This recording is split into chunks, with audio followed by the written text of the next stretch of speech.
Hello guys, welcome to Crick stories. Royal Challengers Bengaluru versus Delhi Capitals. బెంగళూరుకి home ground అయితే కలిసి రావట్లేదు. బెంగళూరు ఇన్నింగ్స్ మొత్తం మీద 5 ఓవర్స్కి 89 రన్స్ కొట్టింది. రిమైనింగ్ 15 ఓవర్స్కి నాట్ ఈవెన్ 80 రన్స్ కూడా కొట్టలేకపోయింది.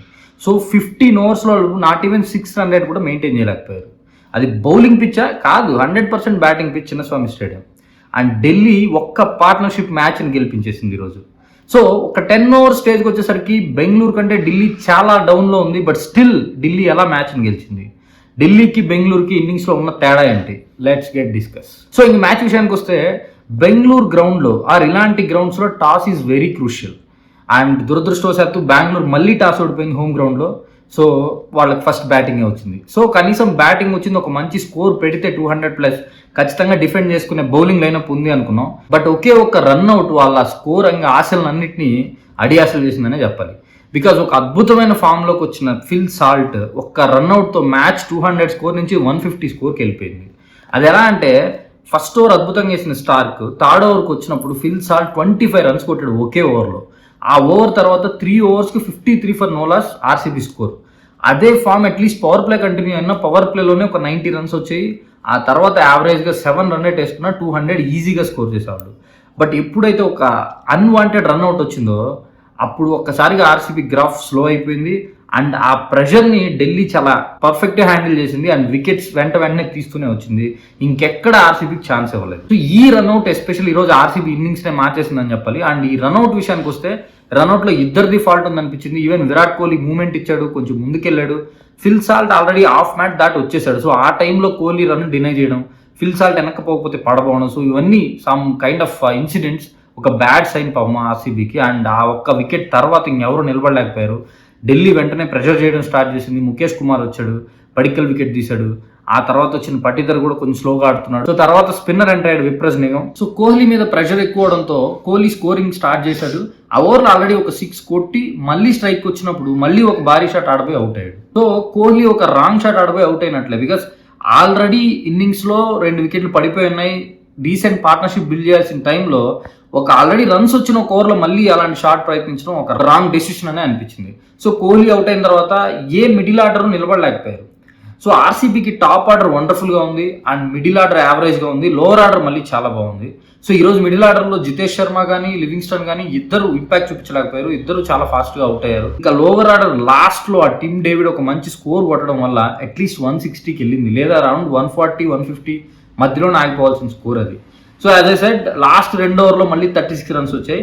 ఫస్ట్ 3 ఓవర్లో 53 రన్స్ వచ్చాయి. సో ఈ విధంగా టోటల్ 5 ఓవర్స్లో 89 కొట్టిన ఆర్సీబీ రిమైనింగ్ 15 ఓవర్స్లో నాట్ ఈవెన్ 600 మెయింటైన్ చేయలేకపోయింది.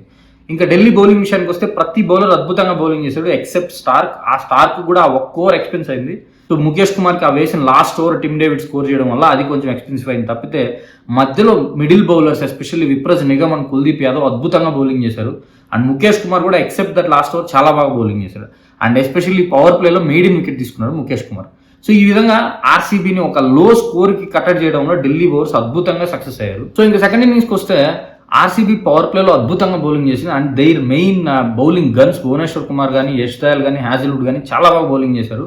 అండ్ వెంటనే 3 వికెట్స్ తీసుకోగలిగారు. సో పవర్ ప్లేలో ఆర్సీబీ కంప్లీట్లీ డామినేట్ చేసింది ఢిల్లీని. అండ్ టార్గెట్ డిఫెండ్ చేసే విధంగానే స్టార్ట్ అయింది. అండ్ ఈవెన్ టిల్ 10 ఓవర్స్ తర్వాత చూసుకుంటే ఢిల్లీ స్కోర్ 64 ఫర్ 4. సో ఆ టైంలో ఖచ్చితంగా మ్యాచ్ ఒక రకంగా ఆర్సీబీ చేతుల్లో ఉండింది. ఆర్సీబీ స్పిన్నర్స్ కానీ మంచిగా బౌలింగ్ చేస్తుంటే ఖచ్చితంగా మ్యాచ్ లాస్ట్ ఓవర్ వరకు తీసుకొచ్చే అవకాశం ఉంది. కానీ ఇక్కడ డిఫరెన్స్ ఏంటి ఆర్సీబీకి ఢిల్లీకి మిడిల్ ఓవర్స్లో అంటే స్పిన్. సో స్పిన్ ఆప్షన్ ఆర్సీబీకి ఈరోజు కరెక్ట్గా వర్కౌట్ కాలేదు. ఆల్రెడీ ఎక్స్పర్ట్స్ దీని గురించి మాట్లాడారు. మన హర్ష భోగ్లే లాంటి వాళ్ళు ఆర్సీబీకి ఖచ్చితంగా స్పిన్లో ఉండే లోపం సీజన్లో ఏదో ఒక టైంలో బయటపడద్ది అని, అది ఈ రోజే బయటపడింది. బికాస్ స్పిన్ బాగా అనుకూలించిన పిచ్ మీద ఈరోజు ఎస్పెషల్లీ ఢిల్లీ బౌలర్స్ కుల్దీప్ యాదవ్ కానీ, విప్రజ్ నిగమ్ కానీ అద్భుతంగా బౌలింగ్ చేసిన టైంలో ఆర్సీబీ నుంచి ఈరోజు కృణాల్ పాండ్యా కానీ, లివింగ్స్టన్ కానీ, సుయాష్ శర్మ కొంచెం బెటర్గా బౌలింగ్ చేశాడు. బట్ లాస్ట్ ఓవర్లో సుయాష్ కూడా ఎక్స్పెన్సివ్ అయ్యాడు. And especially the second spinner Suyash Sharma ఒక మంచి బౌలింగ్ చేసినప్పటికీ సెకండ్ స్పిన్నర్గా ఉండాల్సిన కృణాల్ పాండ్యా కానీ, లివింగ్స్టన్ కానీ ఇద్దరు ఇంపాక్ట్ చూపించలేకపోయారు. అదే మెయిన్ ఆర్సీబీకి ఢిల్లీకి ఇన్నింగ్స్లో ఉన్న తేడా. సో ఈ మిడిల్ ఓవర్స్లో స్పిన్ సరిగ్గా పడకపోవడం, వికెట్ పడకపోవడం వల్ల కేఎల్ రాహుల్ అండ్ స్టబ్స్ ఒక 100 పార్ట్నర్షిప్ రన్ బిల్డ్ చేశారు. అండ్ ఆ పార్ట్నర్షిప్ నుంచి మ్యాచ్ అయితే గెలిచేశారు. సో మ్యాచ్ స్లోగా వెళ్తున్న moment almost required run rate 11కి వెళ్ళింది. సో మ్యాచ్ ఖచ్చితంగా డీప్గా తీసుకెళ్తే స్టిల్ దేర్ ఈస్ 50-50 ఛాన్సెస్ అనుకునే టైంలో చిన్న వర్షం మొదలైంది. ఆ వర్షం మొదలైన తర్వాత వచ్చిన ఓవర్ హ్యాజిల్వుడ్ది. అప్పటికి ఆల్మోస్ట్ 10+ రిక్వైర్డ్ రన్ రేట్ ఉంది. అండ్ రాహుల్ కొంచెం స్లోగా ఆడుతున్నాడు, స్టబ్స్ స్లోగా ఆడుతున్నారు. ఇద్దరు అరౌండ్ 130 స్ట్రైక్ రేట్లోనే ఉన్నారు. సో అరౌండ్ లాస్ట్ 5 ఓవర్స్కి 50+ రన్స్ కొట్టాల్సింది. ఆ మూమెంట్లో ఎప్పుడైతే వర్షం పడిందో అండ్ డిఎల్ఎస్ పార్ స్కోర్ అప్పుడు 107 ఉండింది. బట్ అప్పటికి ఢిల్లీ 99 for 4 మాత్రమే ఉంది. సో ఆ ఓవర్లో కేఎల్ రాహుల్ ఇన్నింగ్స్నే మార్చేశాడు. 22 రన్స్ కొట్టాడు హ్యాజిల్వుడ్ని. సో ఒక్కసారిగా స్కోర్ 121కి వెళ్ళింది. నెక్స్ట్ ఓవర్ డిఎల్ఎస్ పార్ స్కోర్ కూడా కవర్ చేశాడు అండ్ వర్షం కూడా తగ్గిపోయింది. సో ఢిల్లీ స్లోగా వెళ్తున్నందుకు వాళ్ళ స్పీడ్ పెంచడానికే వర్షం వచ్చినట్లు అనిపించింది ఈరోజు బెంగళూరులో. సో ఆ విధంగా ఎప్పుడైతే కేఎల్ రాహుల్ ఆ ఓవర్లో 22 రన్స్ స్కోర్ చేశాడో ఇంకా నెక్స్ట్ రిక్వైర్డ్ రన్ రేట్ ఈజీగా అయిపోయింది. అరౌండ్ 8 to 9 వచ్చింది. సో దాన్ని ఈజీగా స్కోర్ చేసుకుంటూ ఓవర్కి ఒక బౌండరీ స్కోర్ చేసుకుంటూ రిస్క్ తీసుకోకుండా ఆడారు. మేబీ ఆ వర్షం రాకుండా లేదా ఆ ఓవర్ ఒక మంచి శ్రేయస్ శర్మ వచ్చి ఒకవేళ కట్టడి చేస్తుంటే లాస్ట్ 4 ఓవర్లో 45 to 50 రన్స్ ఉండుంటే రిక్వైర్డ్ రన్ రేట్ ఖచ్చితంగా టైట్ అయి ఉండేది. And Rahul wicket is the key wicket today. ఏ బౌలర్ రాహుల్ని ఇబ్బంది పెట్టలేకపోయాడు from the start till the end. So ఆ విధంగా ఢిల్లీతో కంపేర్ చేసుకుంటే RCB bowling lineup especially spinners కొంచెం పర్ఫార్మెన్స్ బిలో ఉండడం వల్ల ఈరోజు ఆర్సీబీ మ్యాచ్ ఓడిపోయింది.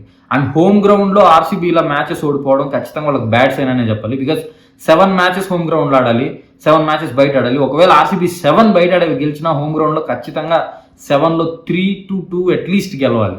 లేకపోతే ఇప్పుడున్న కాంపిటీషన్లో ప్లే ఆఫ్స్ కొంచెం మళ్ళీ టైట్ అయ్యే అవకాశం ఉంటుంది. సో ఖచ్చితంగా ఆర్సీబీ హోమ్ గ్రౌండ్లో ఇంప్రూవ్ చేసుకోవాలి, పిచ్ని మంచిగా సెలెక్ట్ చేసుకోవాలి. So that's it about the match. ఈరోజు కంప్లీట్లీ స్టార్ పర్ఫార్మర్ అయితే రాహులే. 2 ఇన్నింగ్స్లో చూసుకున్నా రాహుల్ అద్భుతంగా ఆడాడు. ఫిల్ సాల్ట్ మంచి స్టార్ట్ ఇచ్చాడు, బట్ ఆర్సీబీ దాన్ని ఉపయోగించుకోలేకపోయింది ఒక అన్వాంటెడ్ రన్అట్ వల్ల. సో ఇది ఈరోజు match review. That's it. Points టేబుల్స్లో నెంబర్స్ అన్ని మారిపోయాయి. I think Delhi will be on top of the table and RCB third ప్లేస్లో ఉంది. చూడాలి నెక్స్ట్ మ్యాచ్లో ఏమవుతుందో. రేపు Chennai versus KKR చపాక్లో. And especially ఇక్కడ ఒక న్యూస్ ఉంది, చెన్నై కెప్టెన్ గా ధోని రాబోతున్నాడు and Ruturaj Gaikwad complete IPL season కి రూల్డ్ అవుట్ అయిపోయాడు. చూడాలి, చెన్నై పర్ఫార్మెన్స్ ఆల్రెడీ లోలో ఉంది, బ్యాటింగ్ పర్ఫార్మెన్స్. దాంట్లో రుతురాజ్ గైక్వాడ్ లాంటి ప్రామిసింగ్ బ్యాట్స్మెన్ రూల్ అవుట్ అవడం అండ్ ఎలా కొనసాగుతారు, వాళ్ళు గెలుస్తారా లేకపోతే ఇంకా ఇబ్బంది పడతారా అనేది చూడాలి. అండ్ ధోని కెప్టెన్ గా ఏమైనా ఇంపాక్ట్ చూపించగలడా లేదా అనేది మీ ఒపీనియన్స్ అయితే రేపటి మ్యాచ్ మీద. ధోని కెప్టెన్ గా వస్తే బ్యాటింగ్ కొంచెం తక్కువ చెన్నై గెలుస్తుందా లేదా ఎలా ఉండబోతుందని కమెంట్స్లో చెప్పండి. Thanks for watching my video. Please like, share and subscribe to Crick stories. Thank you.